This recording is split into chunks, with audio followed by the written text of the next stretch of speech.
요한복음 4장 46절에서 54절 말씀까지 함께 읽도록 하겠습니다.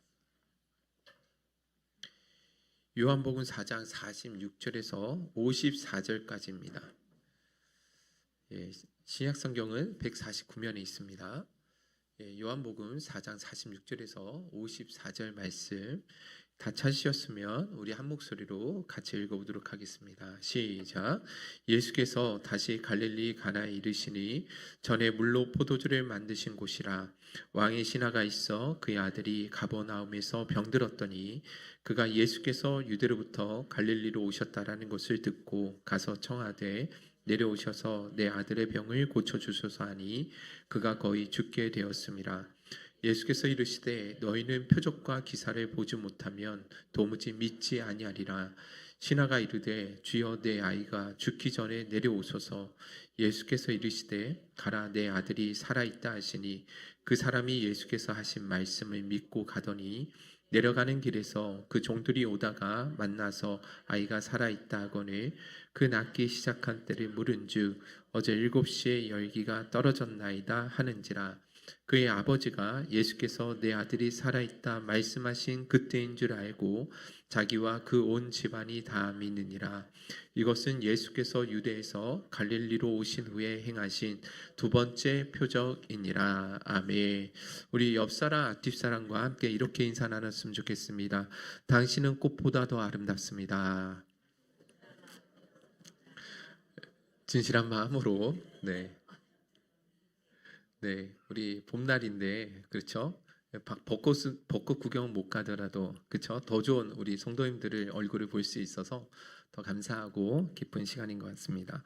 여러분들 그 사도 요한이 요한복음을 기록한 목적과 이유에 대해서 요한복음 20장 30절을 31절에서 정확하게 말씀해 주고 있거든요. 왜 요한복음을 기록했는가 같이 한번 읽어보도록 하겠습니다. 시작. 예수께서 제자들 앞에서 이 책에 기록되지 아니한 다른 표적도 많이 행하셨으나 오직 이것을 기록함은 너희로 예수께서 하나님의 아들 그리스도이심을 믿게 하려 함이요 또 너희로 믿고 그 이름에 힘입어 생명을 얻게 하려 함이니라. 아멘. 왜 이 요한복음을 기록하고 있다라고 말씀하고 있냐면 예수 그리스도가 바로 하나님의 아들이시고 그 하나님의 아들이신 예수를 믿음으로만 영생을 얻게 하기 위해서 그래서 이 성경을 기록했다라고 말씀해 주고 있습니다. 자, 그런데 여기 보시면 이 표적이라는 단어가 나오죠. 그죠? 이 표적은 여러분들이 잘 알고 있는 것 같이 기적이 맞습니다. 일반적으로 우리가 생각하고 있는 그런 기적적인 사건들이 맞다라는 것이죠. 물이 포도주로 바꾸어지는 기적들, 또 혹은 죽은 사람이 사흘 만에 몸이 썩어갔음에도 불구하고 4일 만에 다시 부활하게 되었다라는 것. 여러분들 누가 봐도 이것은 놀라운 기적적인 사건이라는 것입니다.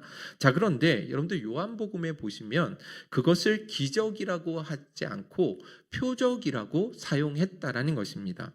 영어로는 미라클이 아니라 사인이라는 단어를 사용했다라는 것이죠. 그러면 여러분들 왜 이 기적이 사인이냐? 그것은 다름 아니라 그와 같은 그 기적들이 그 자체로 목적이 아니라 그 기적들이 나타내주는 특별한 의미가 있다라는 것을 보여주기 위해서 나타난 일들이기 때문에 그렇다라는 것이죠. 근데 고속도로 가면 표지판이 있다라고 그랬죠, 그죠? 근데 이 표지판은 그 자체로 목적지가 아니잖아요, 그죠? 이 표지판의 역할은 그 목적지를 향해 어느 방향으로 또 얼마만큼은 더 가야 되는지에 대해서 그것을 상세하게 가르쳐주고 있는 것처럼 마찬가지로 표적은요, 그 자체가 목적이 아니라 실제로 가르치고 있는 진짜 목적이 있다라는 거예요. 여러분들 예를 들어서 첫 번째 표적, 예수님이 보여주셨던 그 첫 번째 표적은 가나의 혼인 잔치에서 물을 포도주로 바꿔주시는 사건이었잖아요, 그죠? 이 표적이었는데 이 표적은 어떤 의미를 담고 있었느냐? 그것은요, 죄로 인해서 기쁨을 잃어버린 생명을 잃어버린 우리들에게 다시금 기쁨을 회복시켜 주실 수 있는 분이 예수 그리스도시다라는 것을 보여주는 사건이었습니다. 새 창조의 주인 되시는 그 예수 그리스도만이 진정한 우리 인생의 기쁨을 잃어버린 영혼들에게 그 기쁨을 회복시켜 주실 수 있는 분이시다. 그리고 더 나아가서 우리에게 기쁨을 가져다 줄 수 있는 궁극적인 그 원재료가 무엇이냐? 그것은 바로 포도주가 상징하고 있는 바 예수 그리스도께서 십자가에서 우리의 죄를 위해서 피 흘려 주실 그 대속의 피가 된다라는 것을 말씀해 주고 있는 것이죠. 예수님께서 물을 포도주로 바꿔 주실 때 그 율법을 따라서 구약에 나와 있는 그 율법을 따라서 정결하게 하는 일에 사용되어졌던 그 항아리에 담겨진 물을 가지고 포도주로 바꿔 주셨다라는 것은 사람이 정결하게 되고 깨끗하게 되어져서 그래서 진정한 천국의 기쁨을 누리기 위해서는 구약의 율법을 통해서 이루어질 수 있는 것이 아니라 오직 예수 그리스도의 보혈의 피로서만 그렇게 회복되어질 수 있다는 것을 가르쳐주고 있는 표적 사건이었다라는 것이죠. 자, 그러므로 여러분 우리가 요한복음에 기록된 이 표적 사건들을 보면서 그 사건 자체에 관심을 가지기보다는 이 표적이 드러내주고 있고 가르쳐주고 있는 영적인 진리에 대해서 우리는 더 관심을 가지고 그 성경을 읽어나갈 수 있어야 된다는 것입니다. 오늘은 그 측면에서 두 번째 표적에 대해서 여러분과 살펴볼 터인데요. 주의 성령께서 지혜를 주셔서 오늘 표적 사건 가운데 담겨 있는 그 진짜 진리를 깊이 우리 마음 가운데 담아보는 귀한 은혜의 시간 되셨으면 좋겠습니다. 자, 오늘 두 번째 기록된 표적, 왕의 신하의 아들을 살려주신 표적에 관한 말씀입니다. 먼저 46절, 47절 한번 읽어보도록 하겠습니다. 시작. 예수께서 다시 갈릴리 가나에 이르시니 전에 물로 포도주를 만드신 곳이라 왕의 신하가 있어 그의 아들이 가버나움에서 병들었더니 그가 예수께서 유대로부터 갈릴리로 오셨다라는 것을 듣고 가서 청하되 내려오셔서 내 아들의 병을 고쳐주소서 하니 그가 거의 죽게 되었음이라. 근데 예수님께서 어디로 가셨다고 나와 있죠? 갈릴리 가나에 가셨다라고 말씀하고 있습니다. 갈릴리 가나 어디서 많이 들어보셨죠? 그죠? 이 갈릴리 가나에서 어떤 일이 일어났었죠? 그렇습니다. 포도주가 물로, 물이 포도주, 포도주가 물이 아니고요. 물이 포도주로 바뀌어지는 그 놀라운 기적 사건이 있었다라는 것이죠. 자, 그런데 이 성경이 요한이 굳이 이 가나라는 장소를 나타내고 있는 것은 가나에서 행하신 그 표적 사건과 그리고 두 번째 왕의 신하를 고쳐주신 아들을 고쳐주신 이 표적 사건과 상당히 깊은 신학적인 연관성이 있기 때문에 이 이야기를 해주고 있는 것입니다. 그래서 여러분들 우리는 성경을 읽어 나갈 때에도 단어 하나하나의 기록들을 그냥 무심코 지나가서는 안 되는 것이죠. 이 유사한 신학적 주제는 조금 있다가 간략하게 한 번 더 말씀드리도록 하겠습니다. 자, 어찌됐든 예수님께서 가나에 또 올라가셨을 때 누가 찾아왔느냐? 왕의 신하가 뭐 했다는 거예요? 예수님께 찾아온 것입니다. 자기 아들이 거의 죽어가고 있었기 때문에 예수님께서 가나에 가셨다는 이야기를 듣고 한 걸음에 그 예수님을 향해 나아가게 되었던 것이죠. 자, 그런데 여러분들 이 46절, 47절 이 두 구절만 봐도 이 사람이 얼마나 다급한 심정으로 예수님께 나아갔는지를 알 수 있습니다. 왜냐하면 여러분들 이 사람은 신분이 뭐였어요? 왕의 신하라고 나와 있죠. 그죠? 이 왕의 신하라는 것은 신하라는 이 단어가 헬라어로 보니까 바실리코스라는 단어를 사용했는데 이 바실리코스 관원이라는 다른 뜻이 분명히 있지만 바실리코스는 왕족과 관련할 때만 사용되어지는 단어거든요. 그렇기 때문에 이 바실리코스라는 이 단어 자체가 이 사람이 왕궁에서 대단히 높은 신분을 가지고 있었다 혹은 왕족 중에 한 사람으로 같이 있었다라는 것을 보여주고 있다라는 것이죠. 자, 그런데 그렇게 지체 높은 이 왕의 신하가 갈릴리의 아주 작은 시골 사람 그리고 무명의 목수에게 찾아왔다라는 것은 결코 쉬운 일이 아니었다라는 거예요. 여러분들 그가 특히 왕의 신하였잖아요. 돈도 있고 힘도 있고 얼마든지 사람도 부릴 수 있습니다. 그렇기 때문에 자기 아들을 고치기 위해서 얼마나 많은 노력들을 해왔겠어요. 그런데 그 노력이 하나도 아무런 소용이 없었던 것이죠. 이제는 그래서 그의 아들이 거의 죽기 전까지 오게 되었다라는 것입니다. 더군다나 여러분들 가버나움에서 이 가나까지는요, 약 25리, 한 34km 정도 되는 거리였다고 합니다. 그러면 사람의 성인 남성이 8시간 이상 꼬박 걸어가야지만 갈 수 있는 대단히 먼 거리였다라는 거예요. 자, 그런데 여러분들 이런 상황에도 불구하고 이 왕의 신하는요, 한 걸음에 예수님께 달려갔다라는 것은 그만큼 그 아들의 병이 위중했다라는 것을 보여주는 것이고, 이 왕의 신하의 마음에도 뭐 했다라는 거예요? 매우 다급했다라는 것을 보여줄 수 있는 것이죠. 자, 그렇게 왕의 신하가 예수님께 나아갔을 때 뭐라고 요청하느냐? 여러분들 47절 한 번만 다시 한번 읽어보겠습니다. 시작. 그가 예수께서 유대로부터 갈릴리로 오셨다는 것을 듣고 가서 청하되 내려오셔서 내 아들의 병을 고쳐주소서 하니 그가 거의 죽게 되었습니다. 그렇습니다. 뭐라고 요청하고 있죠? 내려와서 내 아들을 고쳐달라라고 요청하고 있죠. 그죠? 내려와서 내 아들을 고쳐달라라는 것은 예수님께서 직접 오셔서 그 아들에게 치료 행위를 해 주셔야 된다라는 의미가 담겨 있습니다. 그런데 49절도 동일하게 계속해서 동일한 반복된 요청이죠. 49절 읽어보겠습니다. 시작. 신하가 이르되 주여 내 아이가 죽기 전에 내려오소서. 그렇습니다. 죽기 전에 자기 집에 꼭 와달라고 계속해서 요청하고 있잖아요.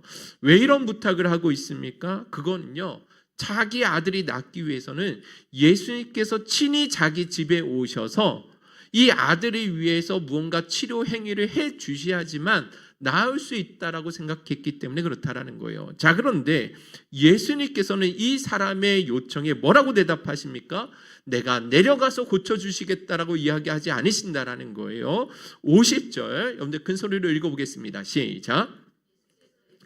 가라 내 아들이 살아있다 하시니 그 사람이 예수께서 하신 말씀을 믿고 가더니. 그렇습니다. 여기 보시면 그냥 가라고 하시죠. 그리고 내 아들이 살아있다라는 말씀으로 그것으로 끝이었다라는 것이죠. 여러분들 이해가 되지 않죠, 그죠?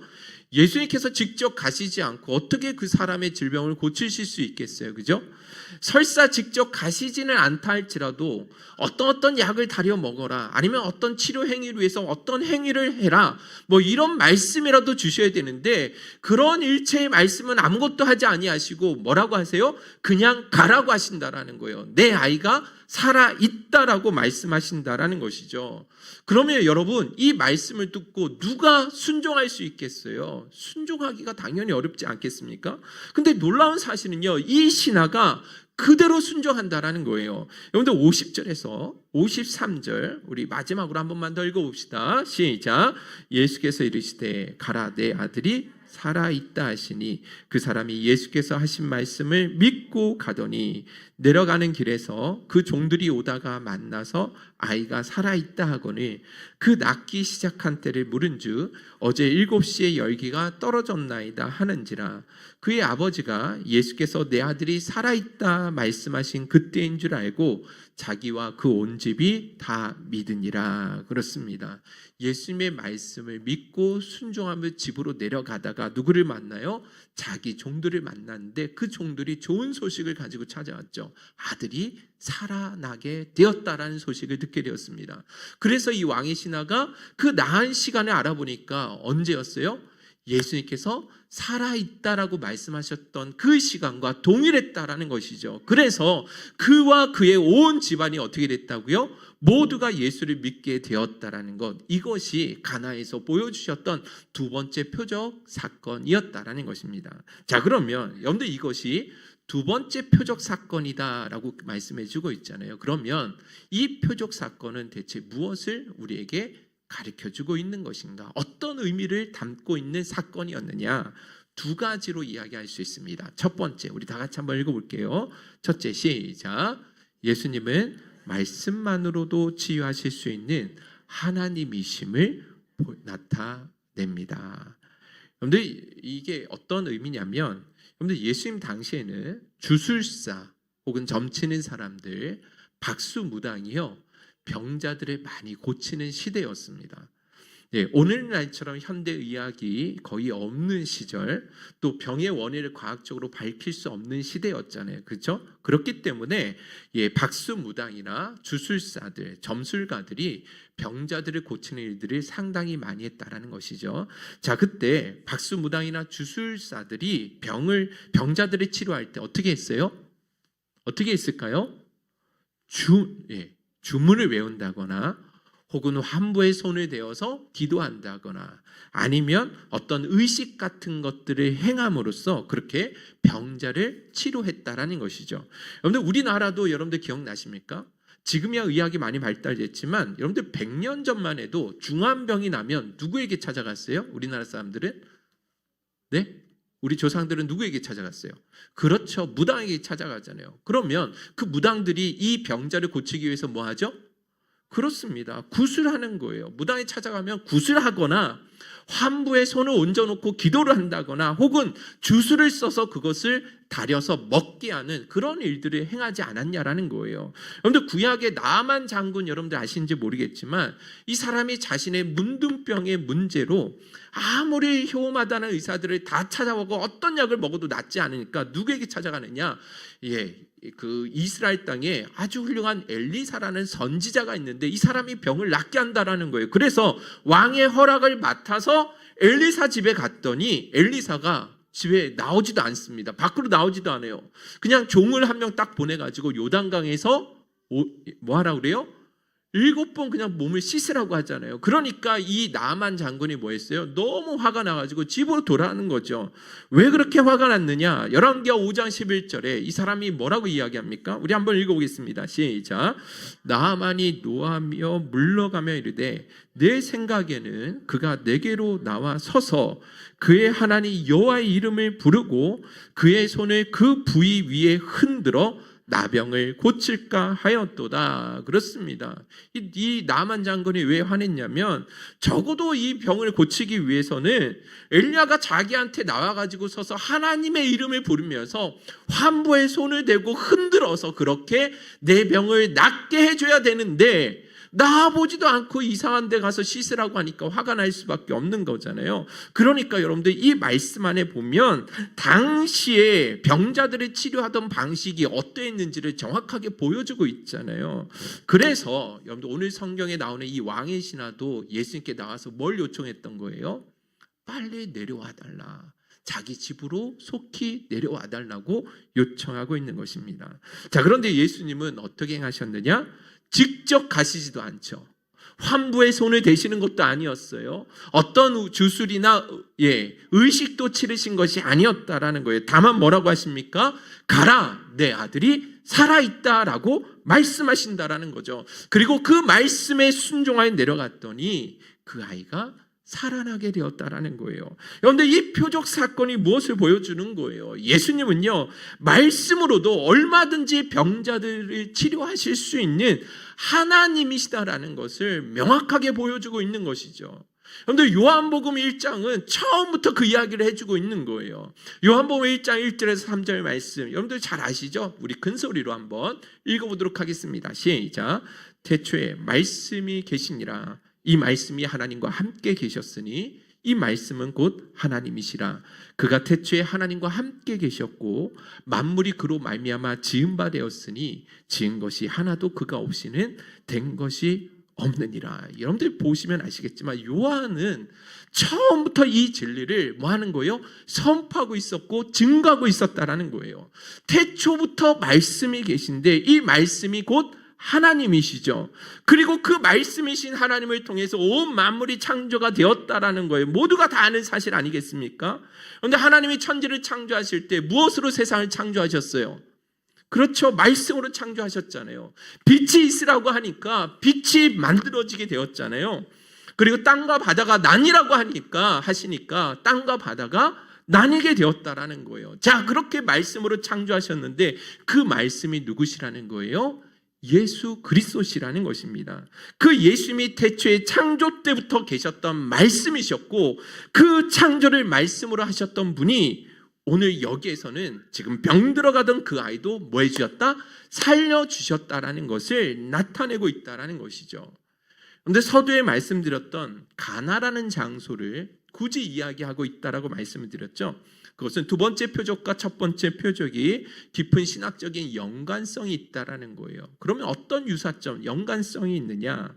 그런데 가나 혼인잔치에서 물을 포도주로 바꿔주셨습니다. 단순한 변화가 아니라 완전히 질적인 새로운 변화, 새 창조의 역사가 일어난 것이죠. 그런데 이와 같은 물이 포도주로 바뀌어지는, 옛 창조가 아니라 새 창조, 물이 포도주로 바뀌어지는 이 새 창조의 역사는 무엇으로 만들어졌어요? 똑같습니다. 첫 창조 때처럼 새 창조 때도 무엇으로 만들어졌어요? 말씀으로 변화가 일어나게 되었다라는 것이죠. 예수님께서 항아리에 가셔서 어떤 손을 대셔서 기도하신 게 아니에요. 특별한 의식이나 주술을 행하신 것이 아니죠. 다만 항아리에 가서 뭐하라? 물을 채우라고 말씀하셨어요. 그리고 그 물을 떠다가 연회장에 가서 갖다 주라고 말씀하시잖아요. 그 말씀 앞에 순종하여 하인들이 나아갔더니 어떻게 된 거예요? 물이 포도주로 바뀌어지게 되는 이런 변화가 일어났다는 것이죠. 그런데 오늘 본문도 동일하게 말씀해 주고 있는 것입니다. 왕의 신하는 직접 오셔야지만, 직접 오셔서 어떤 의식들이 치러 주셔야지만 나을 수 있다라고 생각했는데 예수님은 아니라는 것입니다. 가라, 내 아들이 살아있다라고 말씀으로만 하셨다라는 것이죠. 그런데 이 왕의 신하의 아들을 살려주신 이 표적 사건은 그래서 단순한 기적 사건이 아닙니다. 이거는 예수님이 말씀으로 천지를 창조하셨던 바로 그 하나님이시다라는 것을 보여주시는 표적 사건이었다라는 거예요. 그리고 그 말씀이신 주님이 죽어가는 생명도 살리시는 하나님의 아들이시다라는 것을 분명히 보여주는 사건이었다라는 것입니다. 할렐루야. 예수님은 그러므로 여러분들 단순히 능력 행하는 자로 우리가 바라봐서는 안 되고요. 우리의 모든 현실을 얼마든지 말씀으로 바꿔주실 수 있는 창조주 하나님, 생명의 주인이심으로 우리는 믿고 따를 수 있어야 되는 것입니다. 할렐루야. 자, 그러면 두 번째, 이 표적 사건이 드러내고 있는 것은 이와 같은 첫 번째 이유로 인해서 두 번째 결과가 자연스럽게 나옵니다. 두 번째 같이 한번 읽어보도록 할게요. 예, 오늘 여기까지는 여러분들이 집중해서 한번 들어보셨으면 좋겠습니다. 둘째, 시작. 성도의 참된 믿음은 표적을 보고 믿는 믿음이 아닌 말씀 자체를 믿는 믿음이어야 함을 나타냅니다. 여러분들, 예수님이 말씀이신 하나님이라고 한다면, 다시요, 예수님이 태초부터 계셨던 말씀이신 하나님이라고 한다면 여러분들, 우리는 무엇을 믿어야 되는 것일까요? 우리는, 믿는 그리스도인들은 어떤 것을 믿는 믿음을 가져야 되겠냐라는 거예요. 말씀 그 자체를 믿어야 되겠습니까? 아니면 어떤 표적이나 이적들을 보고 믿어야 되겠냐라는 것이죠. 그렇죠. 당연히 진짜 믿음은 예수님과 그분에게서 나온 그 말씀 자체를 믿는 믿음이어야 된다는 것입니다. 그런데 오늘 본문에도 보시면 왕의 신하가 예수님께 나와서 자신의 아들을 고쳐달라고 했을 때 예수님이 뭐라고 이야기를 하시냐면 이런 말씀을 하십니다. 우리 한번 같이 읽어볼게요. 시작. 너희는 표적과 기사를 보지 못하면 도무지 믿지 아니하리라. 여러분들, 이 말씀은 이 왕의 신하를 비롯해서 갈릴리 지역의 모든 사는 사람들을 일반적으로 이야기하시는 말씀이에요. 물론 이 왕의 신하도 책망하시는 부분이 있지만 갈릴리 지역의 모든 사람들의 성향에 대해서 책망하시는 말씀입니다. 표적과 기사를 보지 못하면 도무지 믿지 않는데요. 즉, 사람들의 눈에 보이는 어떤 이적이나 현상들이 있어야지만 보고 믿겠다라는 것이죠. 그런데 이와 같은 이 성향은요, 오늘날 많은 사람들도 동일하지 않습니까? 여러분들, 예수를 믿어야 돼, 하나님을 믿어야 돼 라고 이야기하면 세상 사람들이 뭐라고 그래요? 하나님이 어디 있어? 하나님이 있으면 뭐 해달래요? 보여달라고 이야기를 하잖아요. 그죠? 보여주면 내가 한번 믿어볼게 라고 이야기를 한다는 것입니다. 여러분들, 그건 예수님의 제자 도마도 마찬가지 아니었습니까? 부활하신 주님께서 제자들에게 처음으로 찾아오셨을 때 마침 그 자리에 도마만 없었거든요. 그러니까 이 도마가 뭐라고 이야기합니까? 예수님의 손에 그 못자국 난 못과 못 상처와 옆구리를 보지 않으면, 그리고 그 못자국을 내가 만져보지 않으면 내가 믿지 믿지 않겠다라고 이야기하잖아요. 그러니까 예수님께서 어떻게 하셨어요? 다시 그 밤에 찾아오셔서, 도마가 있을 때 찾아오셔서 손과 그 옆구리의 흔적을 보여주시면서 뭐라고 이야기하십니까? 네, 믿음 없는 자가 되지 말고 믿는 자가 되라라고 말씀하셨다라는 것입니다. 여러분들, 우리의 인간의 성향은 이처럼 봐야지만 믿겠다라고 이야기를 합니다.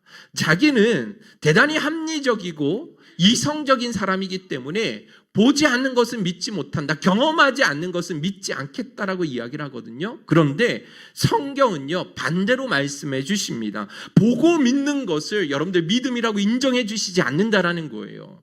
오히려 믿음 없는 자로 규정해 주신다라는 것이죠. 요한복음 2장에 바로 그 이야기를 했었거든요. 사람들이 예수님의 표적을 보고 믿었거든요. 그런데 예수님이 기뻐하지 않으세요. 한번 읽어봅시다. 2장 23절 24절 시작.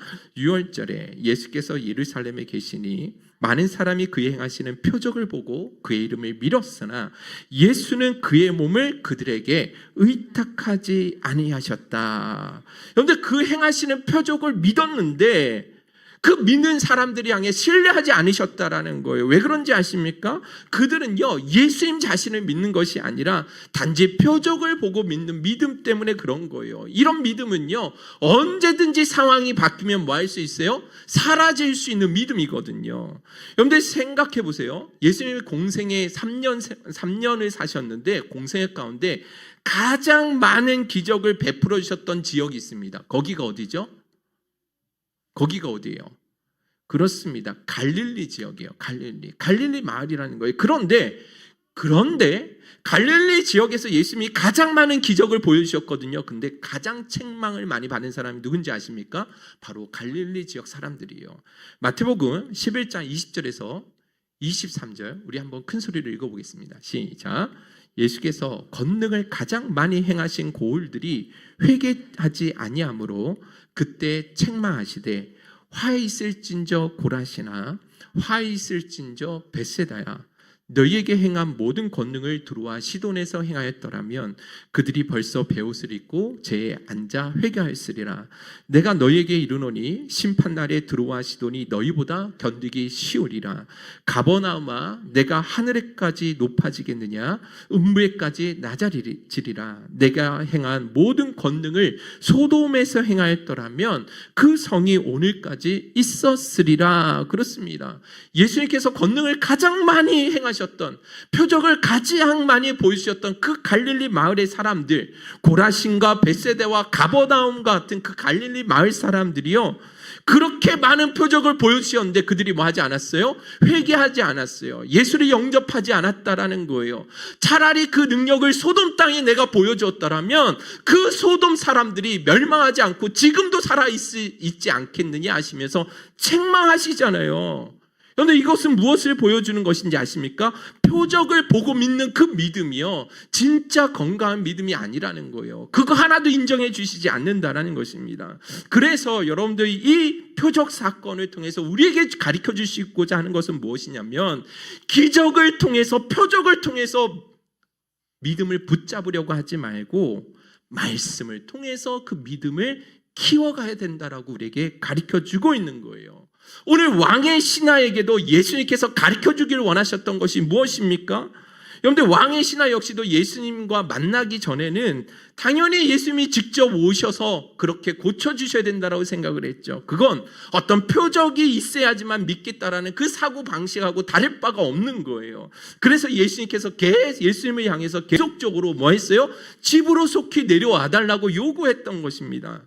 그렇기 때문에 예수님은요, 이 사람에게는 집으로 내려가서 고쳐주시지 않겠다라는 거예요. 그런데 마태복음 8장에 그 백부장의 신하도 그렇게 죽어가고 있었거든요. 그런데 그 사람이 예수님께 나아갔을 때 예수님 뭐라고 하십니까? 내가 집으로 갈게. 그랬더니 그 사람이 뭐라고 그래요? 내 집으로 오지 마옵소서. 내 집에 오는 것을 뭐하지 않게 감당할 수 없습니다. 다만 말씀으로만 하옵소서 하잖아요. 이 백부장의 신하를 고쳐주러 갈 때는 예수님이 직접 가시겠다고 했는데 오늘 이 사람에게는 직접 가시지 않겠다라는 것이죠. 이 사람에게만큼은 너무나 매몰차게 뭐라고 하십니까? 그냥 가라, 내 아들이 살아있다라고만 말씀하시는 거예요. 50절, 여러분들 50절 한 번만 더 읽어봅시다. 시작. 예수께서 이르시되 가라, 내 아들이 살아있다 하시니 그 사람이 예수께서 하신 말씀을 믿고 가더니. 그렇습니다. 직접 가시지 않고 아들이 고쳐진 것을 믿고 가라라고만 말씀하신다라는 거죠. 예수님이 이 왕의 신하에게 보고 믿는 것이 아니라 예수님의 말씀을 듣고 믿는 참 신앙을 갖기를 원하셨던 것을 알 수 있다는 것입니다. 그런데 성경은 계속해서 우리에게 보고 믿으라고 말씀하지 않고 듣고 믿으라고 말씀하십니다. 내가 눈으로 봐야지만 갖게 되어지는, 어떤 체험과 경험이 있어야지만 갖게 되어지는 그 믿음을 좋은 믿음이라고 이야기하지 않으십니다. 보지 않고도 말씀으로만 믿을 수 있는 그 믿음을 더 귀한 믿음으로 인정해 주시고 계시다라는 것이죠. 안타까운 것은요, 예나 지금이나 도무지 표적이 아니면 믿지 않으려는 사람들이 있죠. 그래서 계속해서 어떤 표적과 어떤 이상한 어떤 현상들만 자꾸 거기가 나타나는 곳을 향해 추구하는 사람들이 있어요. 그런데 이런 이야기 많이 들어보셨죠? 예, 아말감이 금이빨이 되어진다던가, 손바닥에 금가루가 뿌려진다던가, 예언이나 환상 같은 그런 것들을 보아야지만, 그래야지만 내 신앙이 무언가 충만한 것 같이 느껴지는 사람들이 있거든요. 그래서 여러분들 이런 인간의 약함을 아는 사람들이요, 이것을 이용해서 그 사람을 미혹하고 뭐예요? 혼미케 하려는 일들이 얼마나 많이 있냐라는 것이죠. 그런데 여러분들만큼은 절대로 혼동하지 않으셨으면 좋겠습니다. 예수님이 처음 오셨을 때요, 당시에는요 이런 표적이 필요했죠. 예수님 당시에는 그 표적이 필요했다고요. 왜냐하면 예수님께서 행하실 일이 무엇이고 그 일을 어떻게 이루어 가시는지에 대해서 그것을 증명할 방법이 없었잖아요.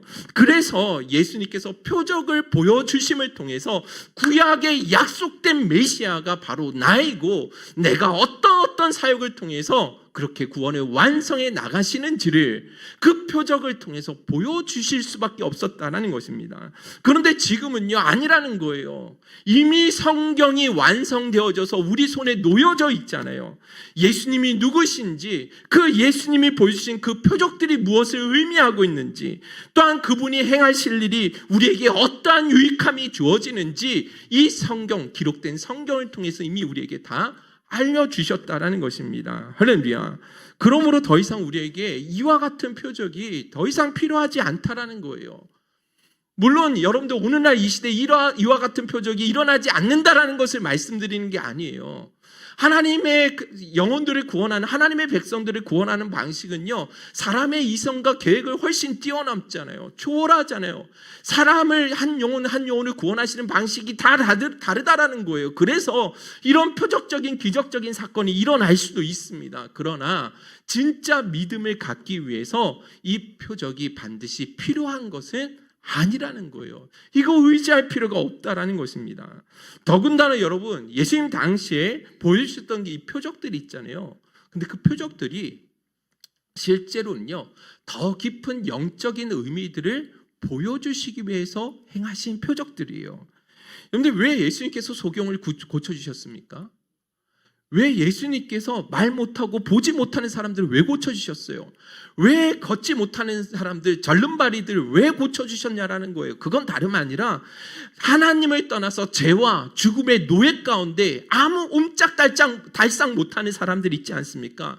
영적으로 소경인 사람들, 영적인 절름발이인 사람들, 영적으로 아무것도 듣지 못하는 사람들을 예수님이 오셔서 뭐 해주시리라? 해방시켜 주실 것에 대한 그 예언적인 사역드림을 보여주시기 위해서 그 육체의 질병들을 고쳐주신 거예요. 그런데 그 광야 시대에 그 이스라엘 백성들 광야에서 뭐 먹었다고 그랬어요? 40년 동안? 그 만나 먹었죠. 왜 만나를? 단지 육신의 배고픔을 해결해 주시기 위해서 주신 기적이었습니까? 아니죠.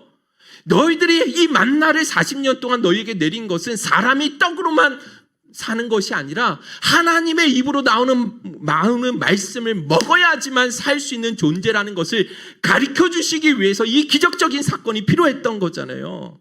동일하다라는 거예요. 죽은 사람 예수님이 왜 살려주셨어요? 그건 다름 아니라 예수님께서 죄와 허물로 죽어진 사람들을, 그 영혼들을 구원하시기 위한 구원자로 오셨다라는 것을 보여주시기 위해서 죽었다가 죽은 사람들을 다시 살려주셨다라는 것이죠. 단순히 죽은 자, 육체의 질병을 가진 사람들을 고쳐주시기 위해서 오신 것이 아니라는 것입니다. 단지 예수님께서 우리의 육신의 생명을 건져주시기 위해서 오셨다고 한다면, 그런데 이 세상에 있는 모든 사람들을 다 살려주셨어야 되는 거 아니에요?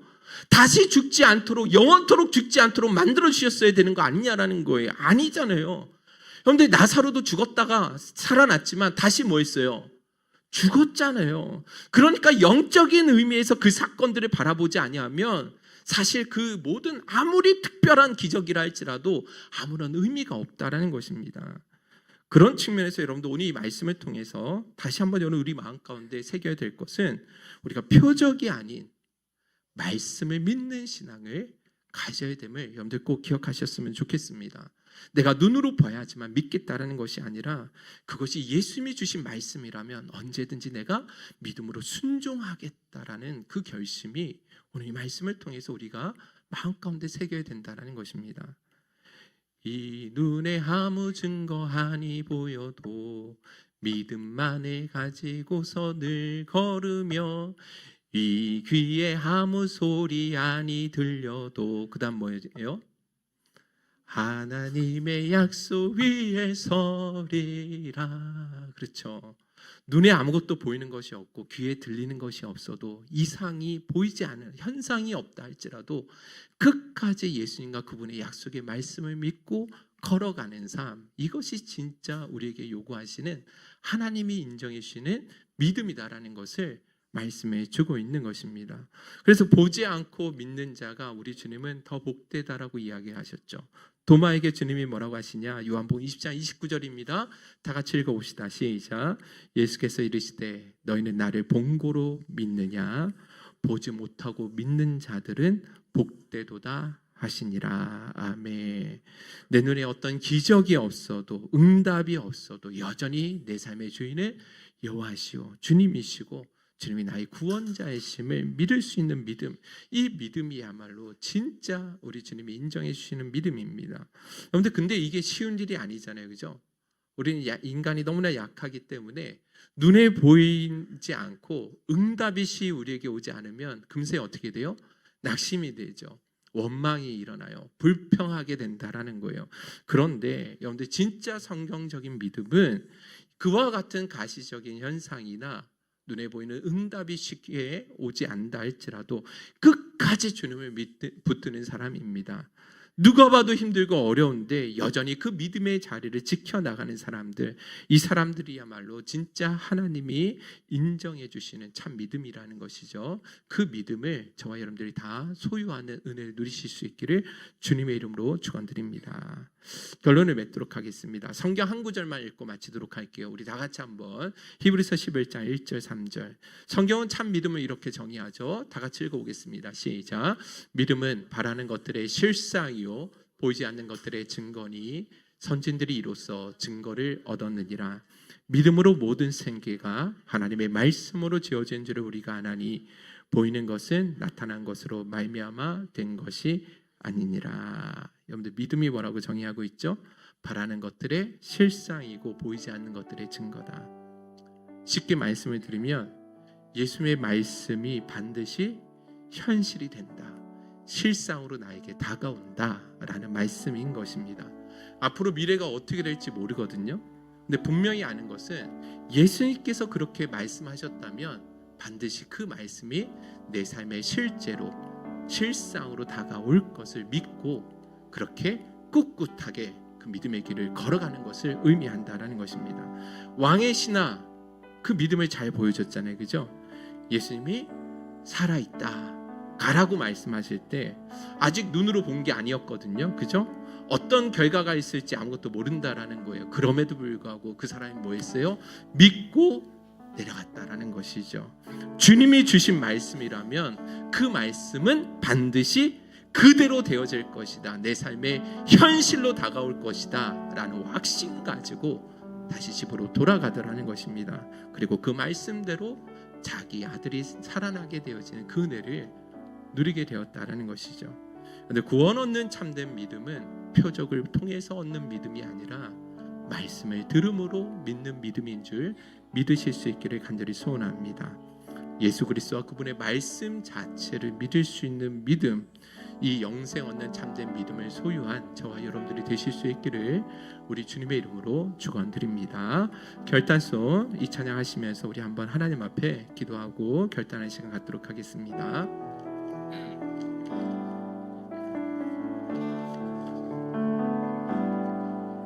내 이름 불러주시고 내 삶의 주인 되시는 내 맘에 노래 되시는 그는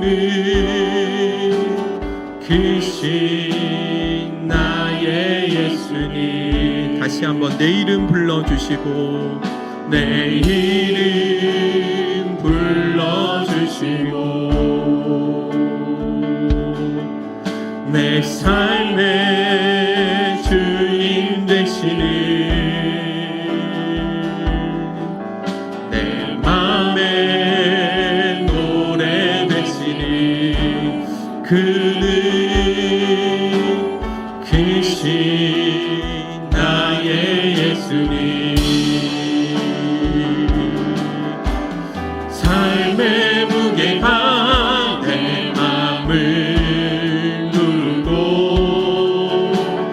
버틸 힘없는 시간을 지날 때 예수만 의지하는 삶 되기 원하네. 주 붙드네. 주님 시선을 거두지 않을 삶 주의 은혜로 감당케 하시네. 예수로 사는 인생 책임져 주시니 주께 맡기네. 내 안의 모든 염려를 내 안의 모든 염려를 절실한 기도 되리라. 답답한 현실 속에서 주만 온전히 바라봅니다. 삶의 무게가 내 마음을 누르고 버틸 힘없는 시간을 지날 때 예수만 의지하는 삶 되기 원하네. 주 붙드네. 주님 시선을 거두지 않은 삶 주의 은혜로 감당케 하시네. 예수로 사는 인생 책임져 주시니 주께 맡기네. 오늘 말씀 붙들고 우리 합심해서 한번 기도했으면 좋겠습니다. 우리가 입술로 주님을 믿는다고 하지만 여전히 눈앞에 보이는 확실한 표적과 증거만을 기다리고 있지 않았는지 우리 자신을 돌아보았으면 좋겠습니다. 또 주님의 말씀 한마디면 충분함에도 불구하고 여전히 말씀이신 주님을 의지하기보다는 내가 원하는 방식의 그 응답만을 고집하며 그렇게 머물러 있는 것은 아닌지 돌아보자라는 것입니다.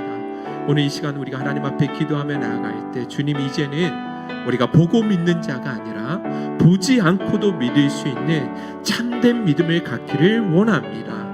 내 삶에 답답하고 막혀있는 모든 현실보다 그 시공간을 초월하 역사하시는 예수 그리스도와 그분의 말씀만을 온전히 믿고 신뢰하며 따라갈 수 있도록 도와주옵소서. 내 생각과 다르다 할지라도, 이 결과가 눈앞에 아무런 증거가 보이지 않는 순간이 온다 할지라도 주님이 가라고 명령하시면 언제든지 믿음으로 말미암아 발걸음을 내딜 수 있는 참된 믿음의 삶이 될 수 있도록 은혜 베풀어 달라고 우리 주여 한번 부르시네 기도하며 나오도록 하겠습니다. 주여.